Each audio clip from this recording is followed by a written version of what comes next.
communication skills atong day 1 ako. Honestly sa tunga time biglaan lang gito yang do urge just of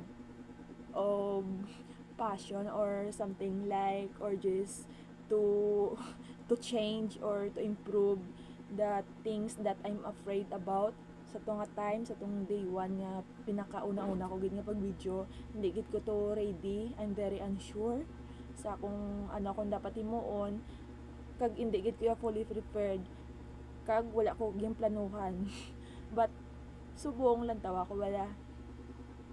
I'm in the day 25 sang akon nga pag-improve sa communication skills.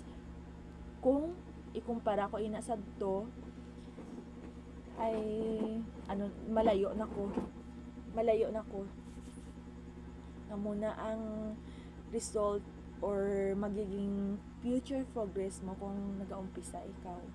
And hindi mo gid pag i-underestimate, hindi ka mag-assume kung wala mo pa natistingan. Kaya ang pagiging assuming, although yes, good ina siya, good skills man ina siya to think about nga mag-assume ka sa isa ka bagay, ilabi na gid kung kung damo bala uncertainty, kung hindi bala sigurado, kag do medyo risky or delikado, then assuming something will help human to recognize potential risk and potential problems nga basi mag-aabot sa imo tapos hindi mo makayanan. But it also has a side effect ang pag-assume. Kay kung ga-assume ka nga daan nga nag-assume sa isa ka bagay without even trying or figuring without figuring it out, then you will never know. You will stay in your imagination, hinayinik.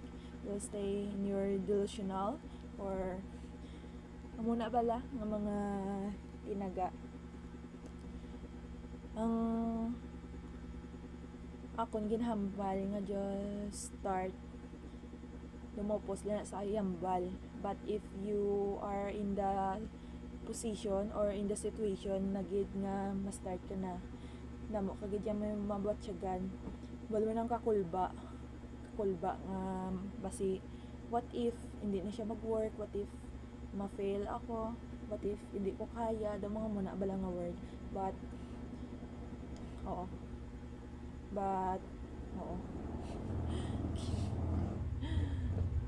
tama na pero always start kidya hindi may pag dinaskal gina-post ko ni bala sa YouTube. Always start na magina ang mga bagay nga akong gina-believe kag gina-apply ko man siya not only sa muni nga sitwasyon or sa muni nga goal but also mi kinayda ni mi pamati kay manang kay ko ga tiaw-tiaw sino hindi lang sa muni nga goal but also sa akon nga pag-eskwela since ang akon nga subject is mostly math gidya. We have accounting, research, statistic. Ang statistic gid ang do isa sa pinakamahambag nga medyo complicated nga subject. It is because bukod sa damo problema, bukod sa damo formula nga nidlag paton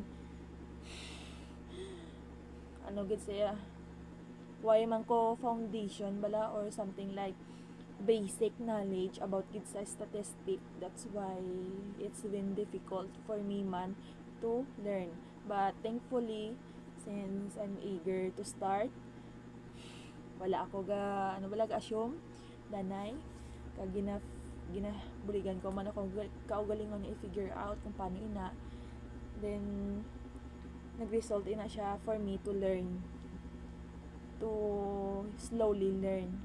And very thankful man ko actually sa statistic na mga professor kay not only he explained well ang statistic na problem but we also can easily follow up sa iya gina-discuss kay before siya mag-proceed sa next topic or sa next nga formula dabi nga need niya tudloon, gina sigurado niya anay nga gets namon, and he is also very open gid ya kung may mag-ask sang question. Dumduman ko sa to sang last day lang nagklase sa samon, hay kay daw medyo nabudlayan ko bala sa iya gina-discuss kay galasa ko kung sa diin to niya ginkuha ang number, kung paano niya naging kuha kag din ina nagaling ng mga muna bala nga bagay. So I asked a question sa iya kag ging mention ko ginman kung ano akong ginabatsyagan. Amba ko kay sir, medyo nahadlok lang ko magpamangkot kay syempre nga daan yung discuss na niya beforehand or before ako mamangkot, tapos bay kumugya po na gyud. And then ang iya naging response sa akon, kung di ka mamangkot lagbong ikaw. So it's a really a big word gid, kag it has an impact man sa akon to realize nga always ask if you don't know something. Muna nga very honest man ko kag open man to learn, ilabi na gid kung hindi ko gets ang isa ka bagay. Kay ang number 1 rule nga daan sa amo to nga subject sa statistic is once nga sumala ka sa isa ka formula dabi, a part of the process bala sang pag-solving, tapos maging solve ka da nga formula, tapos nagsala ka dira, the rest ni mga answer sala na ina gani. He is very careful gid ya to train us nga magets kung ano ang iya ginatudlo, kag very effective man sa actually. And he also advise us to nga magbakas man nga hindi iya sa bala sa iya pagtudlo or sa iya mga ginaklase ang amon pag-learn. Dapat mato-mato man kami lagpat sa mga formula, and also research lantaw sa YouTube sa mga ibang pagid nga examples nga potentially pwede namon mapraktisan kag magamit sa statistic. I think that's all for today. Always be consistent, Micaela, no matter how you feel. Okay, there will be a time that nasadya ikaw, nasubo, frustrated, napilaw, natamad, kag confused, but still you need to be focused gid sa imo goal, not sa imo nga ginabatsyag. Kaya mo nang dapat nga imo i-prioritize ang imo goal, not your feelings. And you see the result, you see the glimpse of the result kung magpadayon ikaw. And in the future, you will see nga kung gaano ka nag-improve. Just keep putting an effort sa tanan nga bagay, be consistent sa pag-video, and always finish what you start.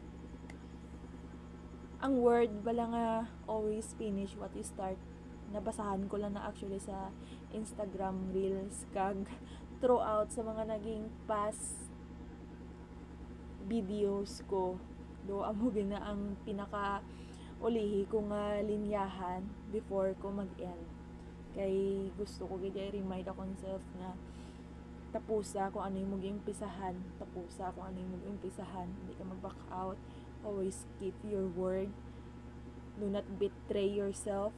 Kay once nga daan nasanay ka nga gina break mo na lang wala, or gina break mo mga promise nimo sa imo kaugalingon, then potentially you will also do the same sa iban man. Tuod gina ani. Always keep your word, be consistent, and always finish what you start. I think this is the longest videos I've ever recorded. 22 minutes, grabe.